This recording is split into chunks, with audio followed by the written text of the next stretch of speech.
mempersiapkan media dan materi dengan baik. Saya telah menyiapkan audien. Selamat pagi, Mbak. Pagi. Perkenalkan, saya Perawat Dina Yulasari dari mahasiswa Universitas Kusuma-Jati Surakarta. Sebelumnya saya ingin mengontrak waktu dengan Mbak 30 menit saja. Apakah Mbak keberatan atau tidak? Tidak, Sus. Baik, Mbak, di sini saya akan memberikan pengetahuan tentang pendidikan kesehatan seksual pada remaja. Apakah Mbak bersedia? Iya, saya bersedia, Sus. Apakah sebelumnya Mbak sudah pernah mengikuti pendidikan kesehatan seksual pada remaja? Sudah, Mbak, waktu di rumah Pak RT pada saat Karang Taruna. Kalau boleh tahu, apakah yang Mbak ketahui tentang remaja itu sendiri?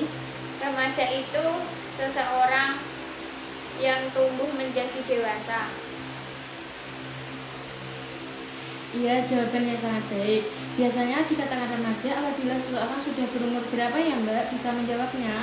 Setahu saya umur 12-15 tahun.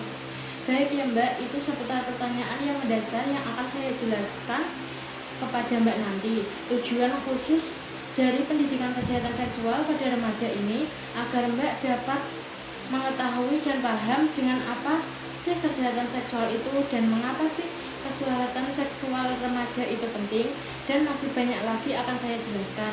Bisa dimulai sekarang, Mbak? Bisa, Mbak. Begini Mbak, remaja adalah apabila seseorang tumbuh menjadi dewasa dan anak dianggap sudah dewasa bila sudah mampu mengadakan reproduksi. Remaja juga bisa diartikan waktu manusia sudah berumur belasan tahun. Remaja adalah masa peralihan manusia dari anak-anak menuju dewasa. Remaja dibagi menjadi 3, remaja awal, remaja pertengahan, dan remaja akhir. Kesehatan seksual itu sendiri adalah sebagai keadaan fisik, emosional, mental, dan sosial terkait dengan seksualitas, bukan sekedar tidak adanya sakit, disfungsi, atau disabilitas. Kesehatan seksual pada remaja adalah bagaimana mereka mampu mewujudkan kesejahteraannya baik secara fisik, mental, dan sosial yang utuh atau bukan hanya bebas dari penyakit atau kecacatan dalam segala aspek yang berhubungan dengan sistem fungsi dan proses reproduksinya. Paham Mbak sampai di sini? Paham. Baik, saya akan lanjutkan. Baik, yang pertama adalah gender atau seks. Gender seringkali tumpang tindih dengan seks. Padahal dua kata itu merujuk pada bentuk yang berbeda.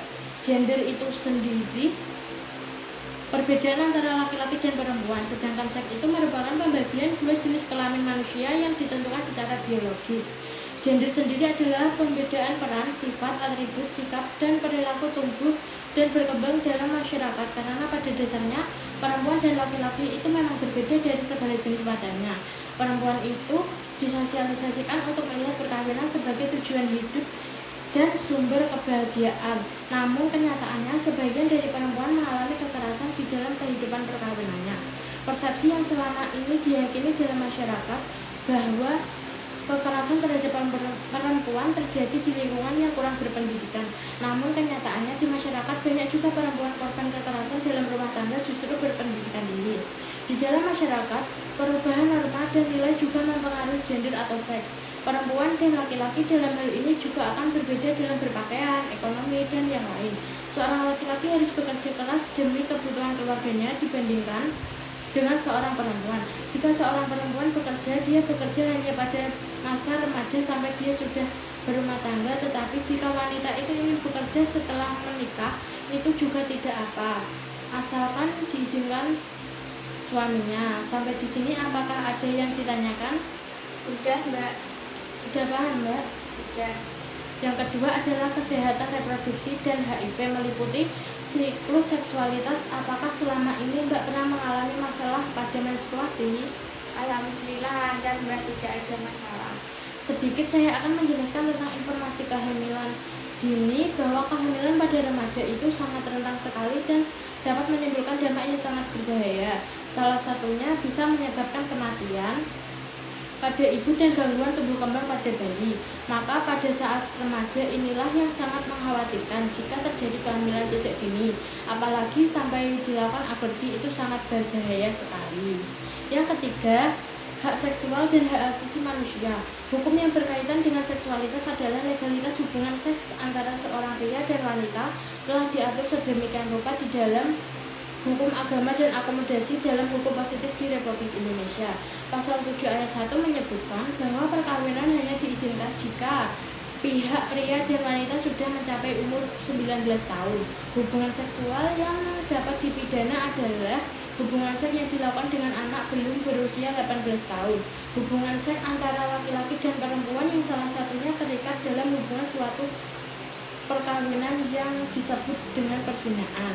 Yang keempat, kepuasan seksualitas yang baik dilakukan pada seorang yang sudah terikat dalam perkawinan itu akan berpendapat bahwa seksual tidak terpaksa dan untuk memenuhi kebutuhan setiap orang dan memberikan keturunan. Tetapi apabila seksualitas dilakukan pada remaja yang belum menikah, itu sangat tidak boleh karena reproduksi belum matang dan bisa dapat merusak masa depan yang menimbulkan kehamilan dini. Selanjutnya, kekerasan.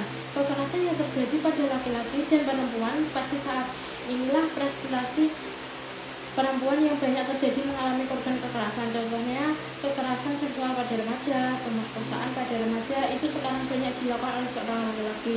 Maka wanita harus berhati-hati dalam segala hal. Selanjutnya, keragaman. Keragaman adalah suatu kondisi dalam masyarakat yang terdapat banyak perbedaan dalam berbagai bidang. Secara budaya, keragaman seksual dan gender sebagai bahan dari kehidupan sehari-hari mereka. Secara kepercayaan pada masing-masing daerah tentu berbeda juga. Salah satu sikap positif dalam memandang keragaman seksualitas pada remaja yaitu saling menghargai perbedaan laki dan perempuan, bersikap menghormati sesama. Selanjutnya adalah hubungan. Pastinya kita mempunyai hubungan yaitu dengan teman, keluarga, pacar, seksual, dan yang lainnya. Di dalam keluarga, kita sebagai anak harus mematuhi perintah orang tua. Larangan-larangan yang diberikan orang tua kita harus mematuhi karena orang tua tahu mana yang baik buat anak dan mana yang tidak baik. Makanya orang tua melarang itu. Hubungan dengan teman, kita boleh berhubungan dengan teman laki ataupun perempuan, tapi harus mempunyai persepsi bahwa itu benar-benar teman, teman sekolah, teman main, teman dekat, bahkan teman curhat. Bisa saling menjaga hubungan yang erat dan hubungan yang baik. Hubungan dengan pacar boleh berpacaran asalkan menjalin hubungan dengan sehat. Pacar hanya sebagai penyemangat, tempat curhat, dan menjalankan hubungan sekedarnya saja. Tidak boleh menjalankan hubungan tidak sehat karena sangat berpengaruh besar terhadap masa depan yang akan datang nantinya. Kita sebagai wanita itu harus menjaga kehormatan dengan sebaik mungkin karena apabila semua sudah terjadi hanya bisa merasakan penyesalan sepanjang hidup yang pernah dilakukan. Baik Mbak, sampai di sini apakah sudah paham dengan penjelasan saya? Sudah. Kesimpulannya adalah kesehatan remaja itu sangat penting untuk diketahui sejak dini dan meningkatkan pengetahuan kepada remaja. Apakah ada yang ditanyakan? Tidak ada. Baik Mbak, kontrak waktu kita sudah habis. Saya izin pamit. Terima kasih waktunya Mbak. Assalamualaikum.